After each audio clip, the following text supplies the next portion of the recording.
নমস্কার, শুভ সন্ধ্যা। সকলকে দীপাবলির অনেক অনেক শুভেচ্ছা। আলোর উৎসবে মেতে উঠেছে চারিদিক।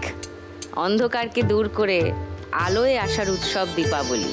আজকের পর্বতেও আমরা এমন চারজন মা লক্ষ্মীর সঙ্গে গল্প করব, তাদের স্বপ্নের কথা শুনবো, তাদের সঙ্গে খেলবো, যারা অন্ধকার থেকে আলোর পথে যাত্রা করেছেন এবং বেশ সফলভাবে সেই যাত্রা এগিয়ে নিয়ে চলেছে। তাহলে খেলা যাক তাদের সঙ্গে লাখ টাকার লক্ষ্মী লাভ সিজন 2।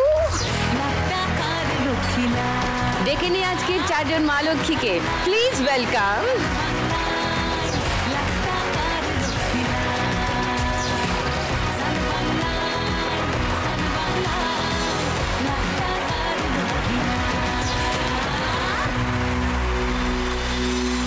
নমস্কার, সকলকে জানাই শুভ দীপাবলি, হ্যাপি দিওয়ালি। শুভ দীপাবলি। Thank you. সকলে ভালো আছো? ছোট করে আলাপ সারি সবার সঙ্গে। প্রথমে প্রীতিকণা। নমস্কার দিদি, শুভ দীপাবলি। শুভ দীপাবলি। আমি পূর্ব মেদিনীপুর জেলার খেজুরি থানার অন্তর্গত বেগুনাবাড়ি গ্রাম থেকে এসেছি। তো আজকে তো কালী পুজো, মা তো কালো, মাতৃশক্তির আমরা আরাধনা করি, কিন্তু আমি কালো, আমার গায়ের রং কালো। তো সেই কি এলো গেল, তো আমাকে কম বয়সে বিয়ে দিয়ে দিতে চাইছিল, কিন্তু আমি পড়াশোনা করে স্বনির্ভর হতে চেয়েছিলাম। আসছি তোমার কাছে গীতাঞ্জলির সঙ্গে একটু আলাপ করি। নমস্কার দিদি, আমি গীতাঞ্জলি সাহা, জলপাইগুড়ি ডিস্ট্রিক্টের একটি ছোট্ট শহর ধূপগুড়ি থেকে এসেছি। আমি ইন্টারন্যাশনাল পাওয়ার লিফটার, রিসেন্ট একটি গোল্ড একটি সিলভার অ্যাচিভ করেছি। ওয়াও, ওয়ার্ল্ড ইন্টারন্যাশনাল চ্যাম্পিয়নশিপে, ওয়ার্ল্ড পাওয়ার লিফটিং। Wow, nice.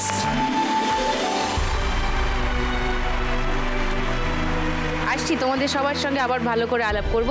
আজমিরার কাছে আসি। সালামু আলাইকুম সুদীপ্তাদি। ওয়ালাইকুম সালাম। আমার নাম আজমিরা খাতুন, আমি বারাসাত কাজীপাড়া থেকে এসেছি। আমি একজন ভিকটিম ব্যক্তি।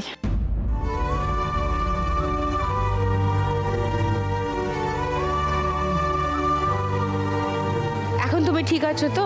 হ্যাঁ, বাস আসছি তোমার গল্পে। ওরে বাবারে, আমার বুকটা ধরাস করে উঠলো। মৌমিতার কাছে আসি। জয় দিদি, আমি মৌমিতা, নদিয়ার কল্যাণী থেকে আসছি। বর্তমানে আমি বিএসএফে আছি। বিএসএফ? হ্যাঁ, বর্ডার সিকিউরিটি ফোর্স। কোথায় পোস্টিং? এখন রাজস্থানে আছি। ইন্টারেস্টিং সব লাইফের স্টোরি তোমাদের নিশ্চয়ই শুনবো। ফার্স্ট রাউন্ডে এই চারজন বিশেষ মা লক্ষ্মীকে নিয়ে আজকের খেলা টাকা ওড়ে দেখো ধরে। এইটা হলো টাকা ওড়ার মেশিন। 1 মিনিট ধরে টাকা উড়বে আর তোমাদের ওই উড়ন্ত ঘুরন্ত পরন্ত টাকাগুলো ধরতে হবে। প্রীতিকণার কাছে আরেকবার আসি। তোমাকে প্রথম খেলতে ডাকবো।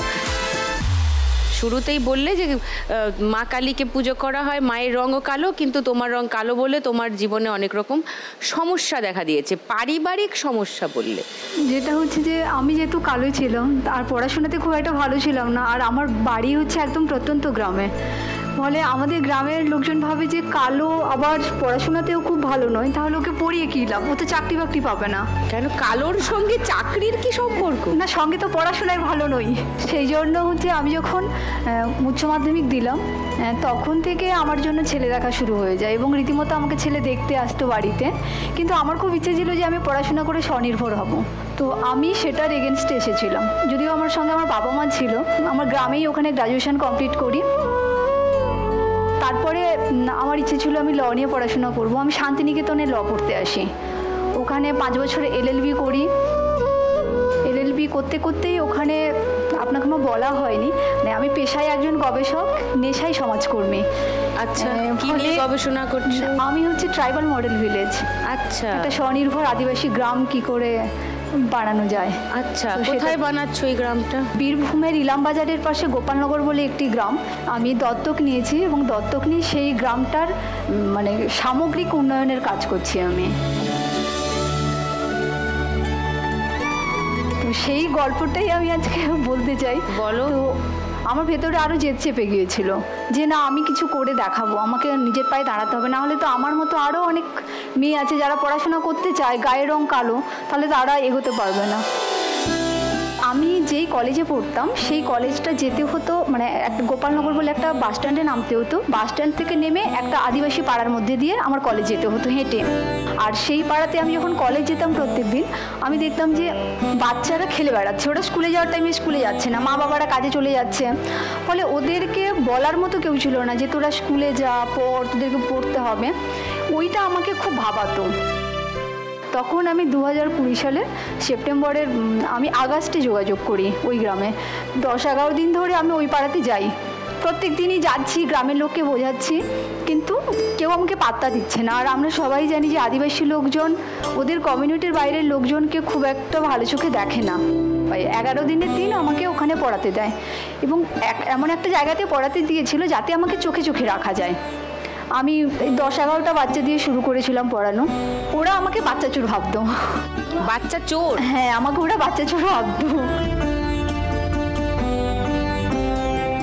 আমার সঙ্গে ঠিক করে কথা বলতো না, মানে প্রথম 9 মাস আমার বাচ্চারা আমাকে গ্রহণ করেনি। মানে একজন ওই শিক্ষক পড়াতে এসছে একটা ভয় নিয়েই থাকতো। তো এইভাবে আমার জার্নিটা শুরু। এবং ওখানে কতজন ছাত্র? এখন 45 জন। ফুড ব্যাংক, বুক ব্যাংক চালু করেছি। আমি স্কলারশিপ দিই, মানব সন্তান শিক্ষাবৃত্তি বলে একটা স্কলারশিপ দিই। হাতের কাজ শেখাই ওদেরকে। হ্যাঁ, মাটির কাজ। আমার কাজটা যেহেতু মানে সামগ্রিক উন্নয়নের কাজ, তো ওরা ওদের কালচারটাকে পুরো ভুলে গেছে। আমি প্রথম ওই গ্রামে গিয়ে হুল দিবস পালন করি। ওয়াল পেন্টিংয়ের কাজ ওই গ্রামে একটা পরিবারে শুধু ছিল, আমি এটা শুরু করেছি। আমি একটা জিনিস বুঝেছি যে ওদেরকে যদি ওদের কালচার নিয়ে না সচেতন করা হয় তাহলে ওরা একটা দিন হারিয়ে যাবে। তো এই জিনিসগুলো আমার শুরু করেছি। এবং যারা কোনোদিন স্বপ্ন দেখতো না এইসব ছেলেমেয়েরা, এরা এখন কেউ স্বপ্ন দেখে যে কেউ ডাক্তার হতে চায়, কেউ টিচার হতে চায়, কেউ নার্স হতে চায়, কেউ পেন্টার হতে চায়। এরা এখন স্বপ্ন দেখে। দারুণ ব্যাপার Pritikana, you're doing a wonderful job. তুমি যদি আজকে এই খেলায় 1 লাখ টাকা জিতে যাও কি করবে? আমার গ্রামে বাচ্চাদের কাজের জন্য। বাচ্চাদের জন্য কি করতে চাও? আমার তো পরে ইচ্ছে আছে যে একটা স্কুল খোলার, কিন্তু এই মুহূর্তে যেটা ইচ্ছে আছে যে আমার একটি বাচ্চা মানে 2টো বাচ্চা 11-এ পড়ে, তো একজনকে নার্সিং পড়ানোর ইচ্ছে আছে আর একজনকে আর্ট কলেজে ভর্তি করার ইচ্ছে আছে। তো ওদেরকেই কোচিং দেওয়াবো এবং আমাদের টিচার রাখতে হয়, 3 জন টিচার আছে, তো 3 জন টিচারকে টাকা দিতে হয়।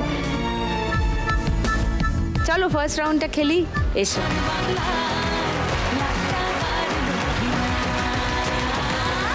তোমার 1 মিনিট সময় শুরু এখন। ধরো ধরো, যা পারছো ধরো। হ্যাঁ হ্যাঁ, নিয়ে নাও বাহাতে। হ্যাঁ, ধরো ধরো ধরো। টাকা লেগে লেগে এই 500 টাকা লেগেছে, টেনে নাও। হ্যাঁ, ভেরি গুড।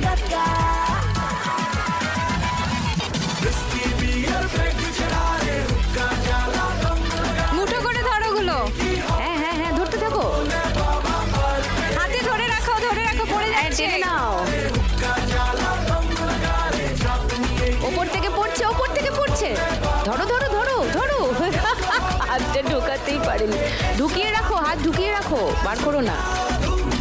এই দেখো নিচে কত টাকা আটকে আছে। ধরে নাও। হ্যাঁ, রাইট, ধরে নাও, ধরে নাও। ওপর থেকে পড়ছে, ওপর থেকে পড়ছে, পড়ছে। হাতটা বের করে না, ভেতর ধরে রাখো। যা যা, হাতটা খালি করো, খালি করো হাতটা। এই যা, 500 টাকা পড়ে গেল। যা, ডান হাত। ও, 500, 600,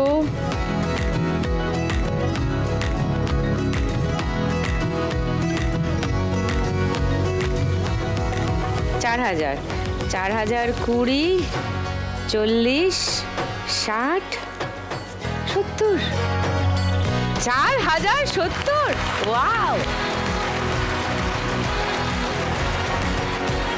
এবার গীতাঞ্জলির সোনার উপর জেতার গল্প শুনবো। গীতাঞ্জলির সঙ্গে খেলবো ফার্স্ট রাউন্ডের খেলা। গীতাঞ্জলির কাছেই আসি, একবার মেডেল দুটো দেখি। ধরো, ডান হাতে সোনা, বাঁ হাতে রূপো। কি করে এই জার্নি শুরু হলো তোমার, বলো একটু। এটা একটু প্রথম থেকে বলি। বলো। আর 5টা মেয়ের মতন আমিও ছোট থেকে ওইভাবেই বড় হই। তো গ্র্যাজুয়েশন এর সাথে সাথে বাবা মা দেখে শুনে বিয়ে দেয়। আচ্ছা, তো বিয়ে হওয়ার পরে জানতে পারি আমার হাজব্যান্ডের ওর বৌদির সাথে একটা অ্যাফেয়ার আছে। সেখানে আমাকে প্রচণ্ড পরিমাণে মেন্টাল হ্যারাসমেন্ট করা হয়। তুমি সেটা আগে থেকে বুঝতে পারোনি? আগে জানতাম না। তো তারপরে তুমি এটা নিয়ে কিছু বললে না তোমার স্বামী? ওখানে এমন অবস্থা ছিল, ওখানে কিছু বলতে পারতাম না, কিছু বলবো কিছু করব, মানে কোনো কিছু করতে পারতাম না ওখানে। মানে তুমি কি টর্চার্ড হয়েছিলে তোমার? আমাকে প্রচণ্ড পরিমাণে মেন্টাল হ্যারাসমেন্ট করা হতো। আচ্ছা।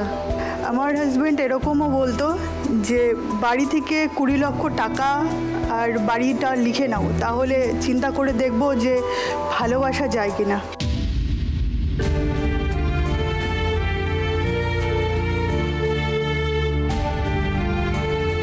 ওনাকে স্ক্রিপ্ট লিখতে বলো, সংলাপ লেখক হিসাবে নাম করবেন।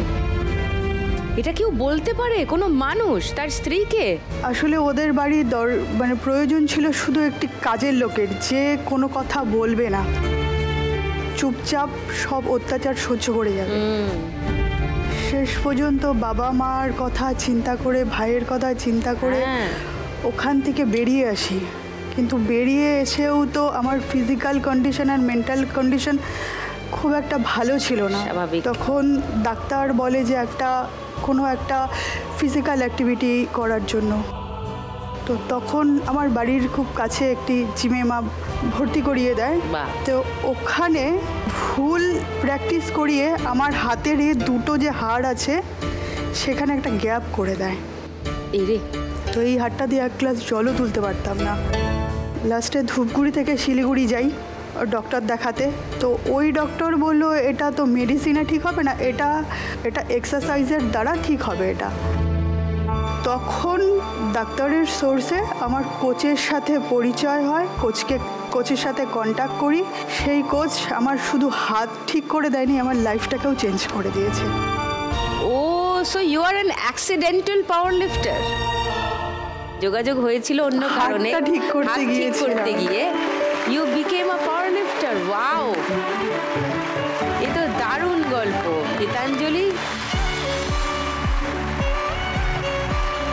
Truly inspiring. যখন আমি পাওয়ার লিফটিং শুরু করি তখন কোচ আমাকে একটা কথাই বলল, যেদিন ইন্টারন্যাশনাল স্টেজে ইন্ডিয়ার ফ্ল্যাগ নিয়ে দাঁড়াতে পারবে সেদিনই আমার গুরুদক্ষিণা কমপ্লিট হবে। সুপার।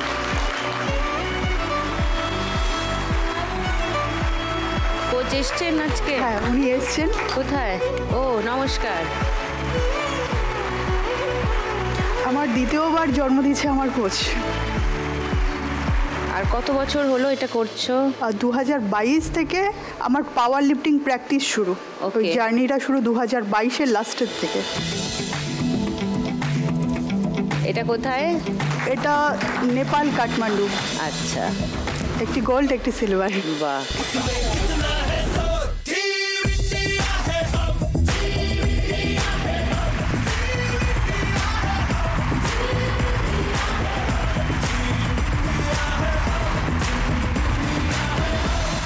Very nice. মনের জোর থাকলে, মানসিক শক্তি থাকলে এবং অফকোর্স এরকম একজন সাপোর্ট দেওয়ার মতো কোনো একজন মানুষ থাকলে যে শুধু বলবে যে তুমি পারবে, বাকি পারতে তোমাকেই হবে। আর ইন্টারন্যাশনাল করার আগে সেখানে হিউজ অ্যামাউন্টের প্রয়োজন। হ্যাঁ, কারেক্ট। তো সেখানে আমি কোনো রকম কোনো জায়গা থেকে হেল্প পাই না। শেষ পর্যন্ত আমার মা তার খুব প্রিয় হাতের বালা বিক্রি করে আমাকে ইন্টারন্যাশনালে পাঠায়। মারা এরকমই হয়। তো আজকে যদি তুমি এই খেলায় 1 লাখ টাকা জিতে নাও কি করবে? অবশ্যই মাকে বালা করে দেবো। আর আমি ইন্টারন্যাশনাল যাওয়ার আগে কিছু টাকা ধার নিয়ে একটি ছোট্ট জিম না, ওটা আমার কাছে মন্দির, ওটা করেছি, সেট আপ করেছো। হ্যাঁ, সেখানে কিছুটা ধার শোধ করতে পারবো। Super Gitanjali, very good. যত পাওয়ার আছে সব লাগিয়ে দাও, দেখি কত টাকা রোজগার হয় ফার্স্ট রাউন্ডে। কাম অন, চলে এসো। রেডি গীতাঞ্জলি? চলো, তোমার 1 মিনিট সময় শুরু এখন।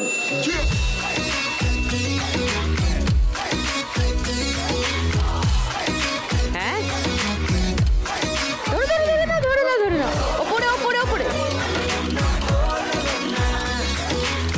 ধরো। নিচে নিচে আটকে আছে, নিচে। হ্যাঁ হ্যাঁ হ্যাঁ, ধরতে থাকো।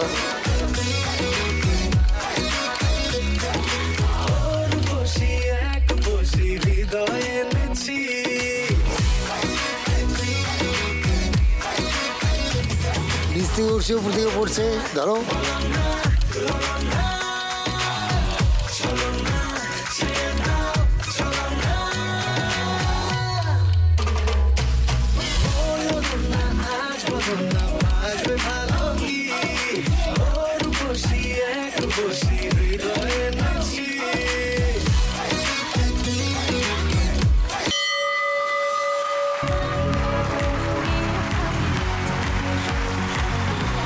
টিকোনা অলরেডি টার্গেট সেট করে রেখেছে 4070। দেখা যাক 500, 1000।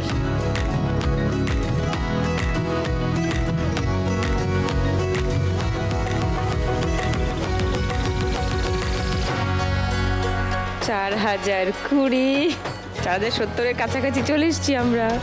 4020, 50, 60, 70। It's a draw. 4070 গীতাঞ্জলির স্কোর। এটা কি হলো? দুজনের একই স্কোর। Wow, well done. এবার আজমিরার কাছে আসি। আজমিরা, তুমি বললে তুমি ভিকটিম। ছোটবেলায় স্কুলের বন্ধু পাচার করে দিয়েছিল। হ্যাঁ, আমাদের ওখানে কাজীপাড়া হাই স্কুলে পড়তাম। আচ্ছা, বারাসাতেই? হ্যাঁ। কোন ক্লাসে ছিলে তখন? তখন 4 থেকে 5-এ উঠেছিলাম। তখন আমার বয়স ছিল 11 বছর।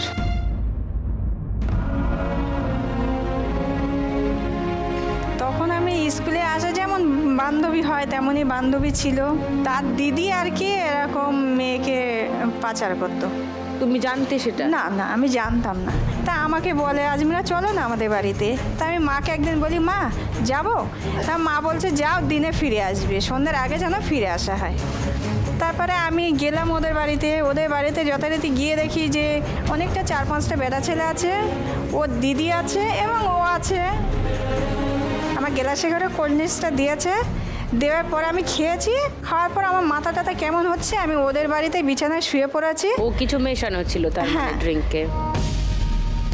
এবার যখন আমাকে বোম্বে স্টেশনে নিয়ে গেছে, তখন এবার আমি সব কথাবার্তার ধরন আলাদা হয়ে গেছে। আমার তখন কিছু বলার। মুম্বাই কখন চলে গেলে এর মধ্যে? ওই মানে ওরা ওইখান থেকে অলরেডি তখন 2-2 আড়াই দিন পার হয়ে গেছে। ও, তোমার টিকিট করে তোমাকে নিয়ে মুম্বাই চলে গেছে? হ্যাঁ, ফোন করছে। তারপর দেখলাম 2-3 জন আসলো অটো নিয়ে। ও ওদের হাতে আমাকে হ্যান্ড ওভার করে চলে গেছে।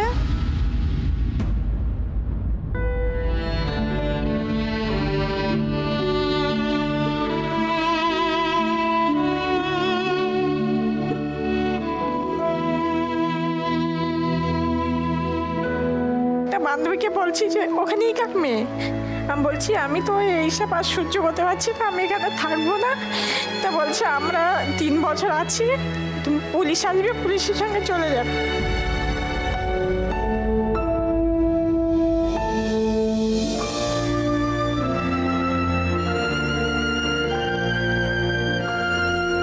তারপরে পুলিশ আমাকে নিয়ে আসলো। নিয়ে আসার পরে বাড়িতে ফোন লাগানোর পরে আমার মা বাবাকে ডাক করিয়ে ওখানে পুলিশ।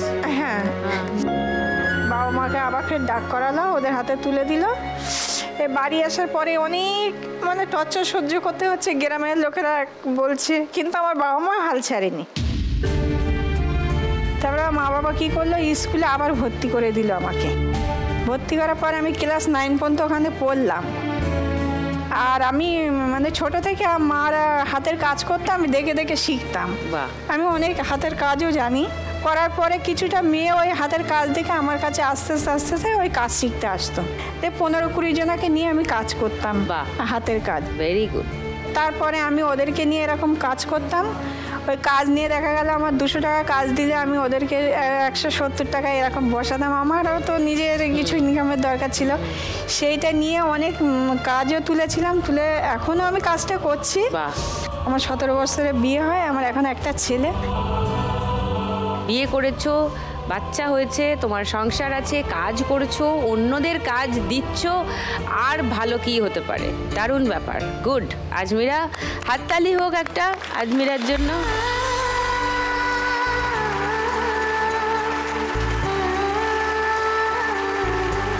আজকে যদি তুমি 1 লাখ টাকা যেত, কি করবে? আমি যে ব্যবসাটা করছি, ব্যবসাটা তো করবোই, আর আমার মতো যারা মেয়েরা আছে তাদেরকে নিয়ে করব, তারা যেন নিজের পায়ে দাঁড়িয়ে স্বনির্ভর হতে পারে। নিশ্চয়ই, একদম ওয়েল ডান। এসো ফার্স্ট রাউন্ডটা খেলি, এসো।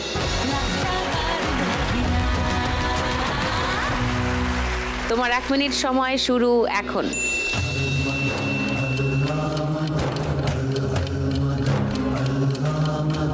ভালো করে ধর। মুঠো মুঠো মুঠো। কে এসে তোমার বন্ধু? বান্ধবী। এক পুরনো মসজিদে গান ধরেছে এত টাকার মধ্যে একটা 10 টাকা ধরেছি। বাহাত থেকে রেখে দাও, টাকাগুলো রেখে দাও ঝুড়িতে। ভালো করে মুঠো কর। পুরনো মসজিদ মুঠো কর, ভালো করে মুঠো কর হাত। হ্যাঁ, মুঠো কর। পুতুল কলের গান জমলো শুধু অভিমান, রাজার বাহাতটা খালি করে নাও। অসুখ জ্বলল বাড়ি ভাঙলো। ভালো করে ধর। হ্যাঁ, আরো করে ধরে। ওই তো ধর। একটা লেগে আছে, দেখ তোর হাতের কাছে লেগে আছে একটা, বাইরে বাইরে। মসজিদে গান ধরেছে মুর্শিদে। বাহাতটা খালি করে নাও।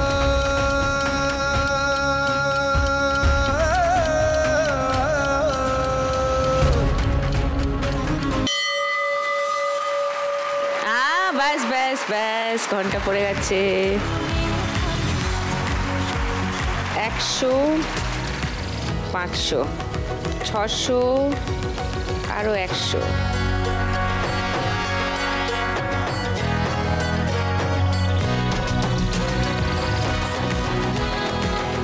30, 40, 1140 আজমিরার স্কোর। বাহ, তোমার ছেলে তাতেই খুশি।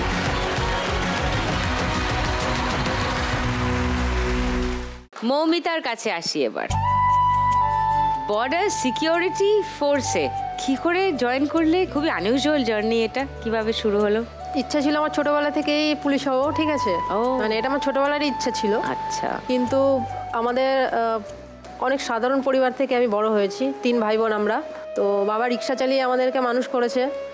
তো অভাবের সংসারই বলতে গেলে ছিল।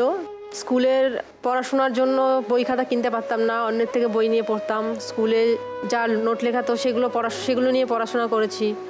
তারপর স্কুল ড্রেস, জুতো, এগুলোও লোকের থেকে নিয়েই পড়তাম। এগুলোও কেনার মতন সামর্থ্য ছিল না আমাদের।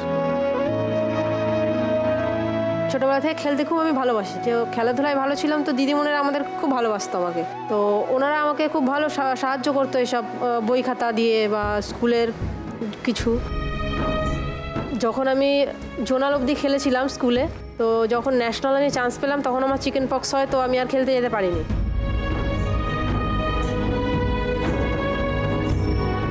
কি খেলতে তখন? অ্যাথলেটিক্স খেলতাম। অ্যাথলেটিক্সে, ওকে। তো খেলতে যেতাম বলে বা মার কাছেও প্রচুর মার খেয়েছি।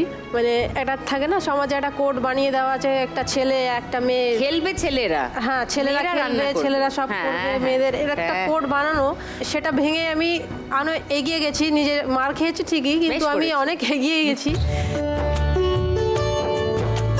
পড়াশোনার পাশাপাশি আমি কাজ করতাম, যে বাবাকে কিছু সাহায্য করবো, যে বাড়ির এই সমস্যা। তো মাধ্যমিক দেওয়ার পরে আমি সেলসের কাজে ঢুকি। 2012 সালে আমি 12 সাল থেকে আমি পরীক্ষা দিচ্ছি চাকরির। সাকসেস হতে পারিনি, কারণ আমার সেরকম গাইড করার মতন কেউ ছিল না, যে চাকরির জন্য আলাদা পড়াশোনা করতে হয় সেসবও আমি জানতাম না কিছু। তারপর একটা ল্যাবে কাজ করতাম, ওখান থেকে একটা ফ্রিতে একটা নার্সিং কোর্স করায়। তো ওখান থেকে নার্সিং কোর্স করেছিলাম। তো মেডিকেলে আমি 5 বছর কাজ করেছি মেডিকেলে। আচ্ছা। ওইখান থেকে তারপর আমি 2019 সালে একটা আমি অ্যান্ড্রয়েড ফোন কিনি। আর তখনই সোশ্যাল মিডিয়া থেকে আমি পড়াশোনা করেছি এই চাকরির জন্য। মানে তুমি অন্য যাই করো, তোমার ফোকাসটা এই চাকরিতে।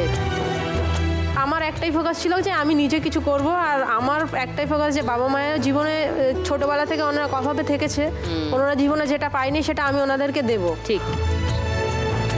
তো 2023 সালে আমি বর্ডার সিকিউরিটি ফোর্সে জয়েন করি। বাহ, এখন বর্তমানে আমি রাজস্থানে পোস্টিং আছি।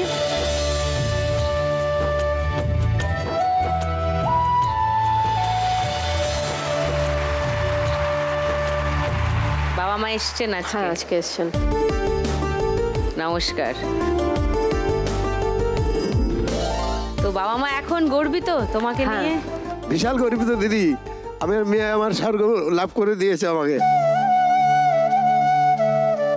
আমার 14 পুরুষের খুব নাম করেছে, বলেন তো, মানে আমার গর্বতে আমার বুক ফেটে যায় যে আমি এত কষ্ট করেছি না, খুব কষ্ট করেছি ছেলে মেয়েদের জন্য, বললেন 3টে ছেলে মেয়েকে কি কষ্ট করে মানুষ করেছি দিদি। আজকে আমার মেয়েটা বিএসএফ হতে পেরেছে দিদি, আপনাদের আশীর্বাদে আমি খুব গর্বিত।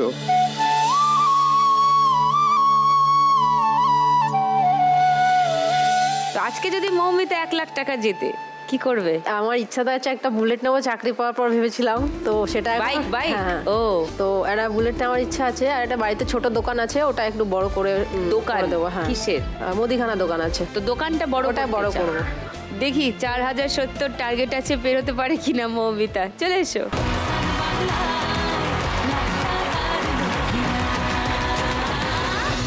মৌমিতা, তোমার 1 মিনিট সময় শুরু এখন।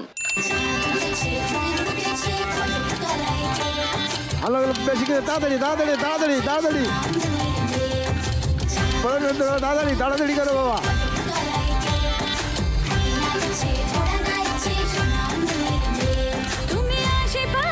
বাহারটা খালি করে দাও, বাহার থেকে রেখে দাও ওগুলো। হ্যাঁ, বড় বড় নোট, 500 টাকার নোট, 500 টাকার নোট ধরো, 500 টাকার নোট, বড় বড় নোট, বড় বড় নোট, 500 নোট, 500 নোট, বড় বড় 500 নোট। হাতটা খালি করে নিলে আরো নোট উপর থেকে বসছে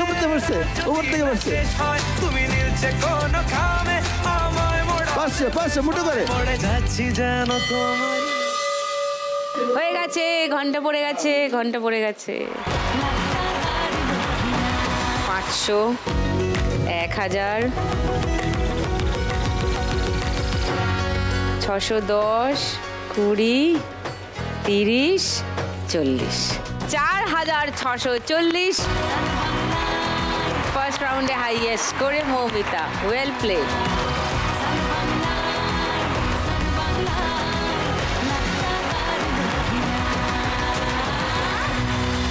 এবার শুরু করব আমাদের সেকেন্ড রাউন্ড, গানে গানে লক্ষ্মী লাভ। थोड़ी फुर्सत भी मेरे जाग भी बाहों को दीजिए, थोड़ी फुर्सत भी मेरे जाग भी बाहों को दीजिए, आज की रात मजा हुस्न का आँखों से लीजिए, आज की रात मजा हुस्न का आँखों से लीजिए, वक्त बर्बाद न बिन बात की बातों में कीजिए, वक्त बर्बाद न बिन बात की बातों में কি ব্যাপার, কালী পুজোর দিন এই সব গান কেন? আমার মাথায় একটা জিনিস ঘুরছে। কি হচ্ছে? এই স্ত্রী 2, এই সিনেমাটাতে একটা ছিল না সাতকাটা, হ্যাঁ, কালী পুজোর দিনে একটা আইডিয়া খেলে গেল আমার মাথায়। What idea? এই দুর্গাপুজোয় তো একটা জিনিস দারুণ সুপার ডুপার হিট হয়েছে। কি? জ্যান্ত মহিষাসুর এত চ্যাংচুং করে তোমাকে দেখিয়ে গেল খেলা। এত একদম গ্রামের লোকরা দেখে তো একদম ফিদা হয়ে গেছে। তাই কালী পুজোতে ওকে একটা পার্ট দিতে হবে। এখানে না, এখানে আমি দেখাবো, কালচারাল সঙ্গতে ওকে একটা আমি পার্ট দেবো। আচ্ছা, তো এবার আমাদের কালচারাল সঙ্গের থিম হচ্ছে কাটা মুন্ডু, জ্যান্ত কাটা মুন্ডু। দেখা তোর থিম। সেটা এখনো কুমারটুলিতে তৈরি হচ্ছে। ফিনিশিং টাচ চলছে, এটা ধরা যাবে, ওটা ধরা যাবে, এই সব চলছে। কান ধরা যাবে? কান টেনে ছিঁড়ে? মুন্ডু, শুধু মুন্ডু। তা মুন্ডুতে কান নেই? মানে ওর কান আছে, স্বভাবে কান কাটা। আজকের মতো তোর গল্পের ঝাঁপি এখানে বন্ধ করে কাজে ফের। হ্যাঁ হ্যাঁ,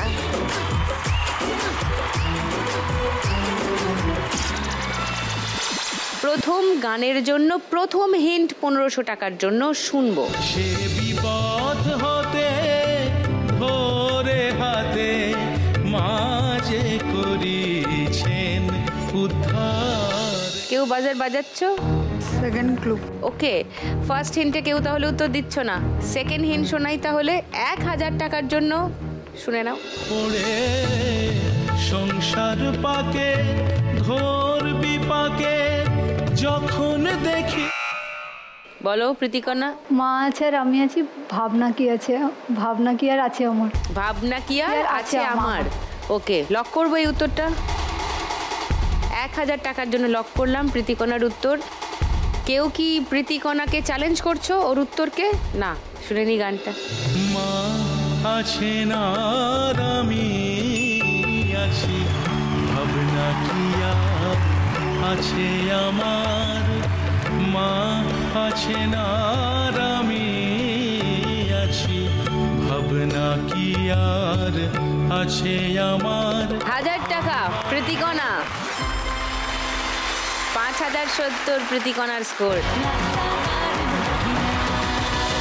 সেকেন্ড গানের জন্য প্রথম হিন্ট 1500 টাকার জন্য স্ক্রিনে আসবে, চোখ রাখো স্ক্রিনে।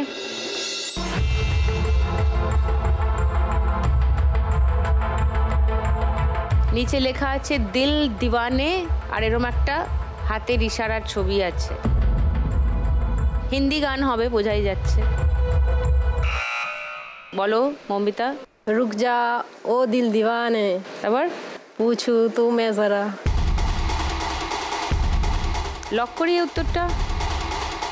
সেকেন্ড হিন্ট খুলবো বাকিদের জন্য। মনে হচ্ছে ঠিক। হ্যাঁ, মনে হচ্ছে ঠিক দিয়েছে। মনে হচ্ছে ঠিকই বলেছে। কেউ চ্যালেঞ্জ করছো মৌমিতাকে? না। তাহলে গানটা শুনে নি, দেখি মৌমিতার উত্তর যেটা পেয়েছি সেটা ঠিক কিনা।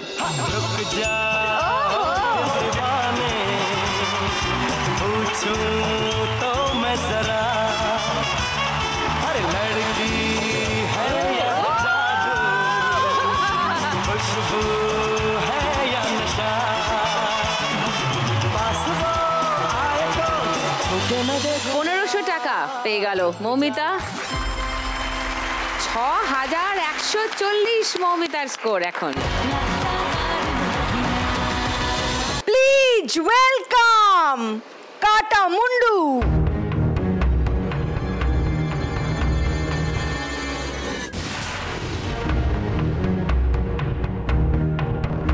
জ্যান্ত কাটা মুন্ডু।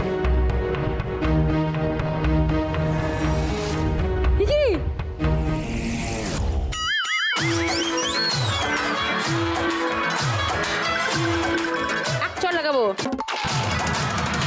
কাকে ধরে নিয়ে এসছিস? আবার আবার আবার আর একটু।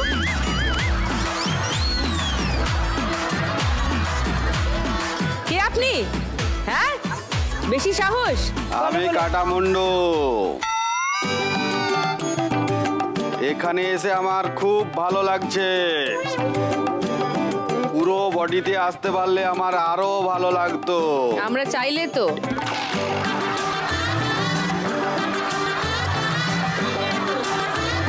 টুনির দিকে আমাকে খুব ধন্যবাদ দিতে হয় আমাকে কাটামুন্ডু এখানে আনার জন্য। সবাইকে শুভ দীপাবলি। আমার অভিনয় কেমন লাগছে? যদি ভালো লেগে থাকে আপনাদের গ্রামে আমাকে আমন্ত্রণ জানাও। এছাড়াও প্যান্ডেলের পিছনে যারা একটু খাওয়া দাওয়া করবেন আমাকে দিয়ে খাবেন।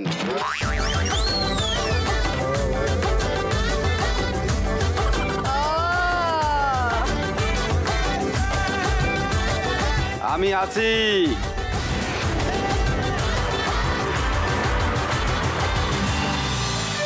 তুই যেমন তোর কালেকশনও তেমন। যাই হোক, ওয়েলকাম ব্যাক টু লাখ টাকার লক্ষ্মী লাভ সিজন 2।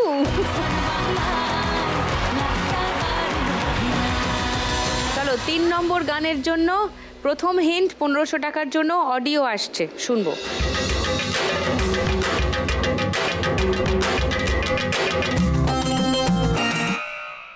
বলো গীতাঞ্জলি। ঢাকের তালে কোমর দোলে। ঢাকের তালে কোমর দোলে লক করলাম গীতাঞ্জলি, উত্তরটা 1500 টাকার জন্য। সেকেন্ড হিন্ট শোনাবো 1000 টাকার জন্য, মানে এই গানটাই? এই গানটাই। আর কেউ চ্যালেঞ্জ করছো, অন্য কোনো উত্তর দিতে চাও? না, এইটাই মনে হচ্ছে গানটা। গানটাই শুনে নি, দেখি গীতাঞ্জলির উত্তর ঠিক হলো কিনা। ঢাকের তালে কোমর দোলে খুশিতে নাচে মন, আজ বাজা কাশর জমা আসর, থাকবে মা আর কতক্ষণ। নাইস।